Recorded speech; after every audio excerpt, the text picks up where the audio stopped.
ହୁତୁହୁତୁ ହୋଇ ଜଳିଗଲା ଅମଳ ହୋଇଥିବା ଧାନ। ଧାନ ଗଦାରେ ନିଆଁ ଲାଗି ଲକ୍ଷାଧିକ ଟଙ୍କାର ଧାନ ପୋଡ଼ି ପାଉଁଶ। ଗଞ୍ଜାମ ସୋରଡ଼ା ଥାନା ସନ୍ଦିକେତୁ ଗ୍ରାମରେ ଦେଖିବାକୁ ମିଳିଛି ଏଭଳି ଅଭାବନୀୟ ଦୃଶ୍ୟ।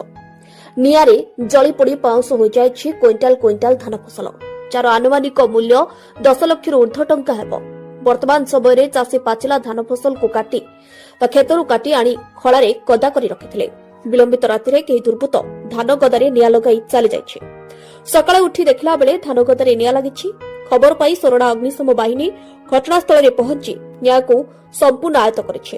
ବର୍ଷ ତମାମ ପରିଶ୍ରମ କରି ଅମଳ କରିଥିବା ଧାନ ଫସଲ ପୋଡ଼ି ପାଉଁଶ ହୋଇଯିବା ଦେଖି ଚାଷୀ ସମ୍ପୂର୍ଣ୍ଣ ଧୈର୍ଯ୍ୟଳା ହୋଇପଡ଼ିଛି। 13 ଜଣ ଚାଷୀଙ୍କର ପ୍ରାୟ 15 ଏକର ଜମିରେ ଅମଳ ଧାନ, ଯାହାର ଆନୁମାନିକ ମୂଲ୍ୟ 10 ଲକ୍ଷରୁ ଉର୍ଦ୍ଧ୍ୱ ହେବ ବୋଲି ଅନୁମାନ କରାଯାଉଛି।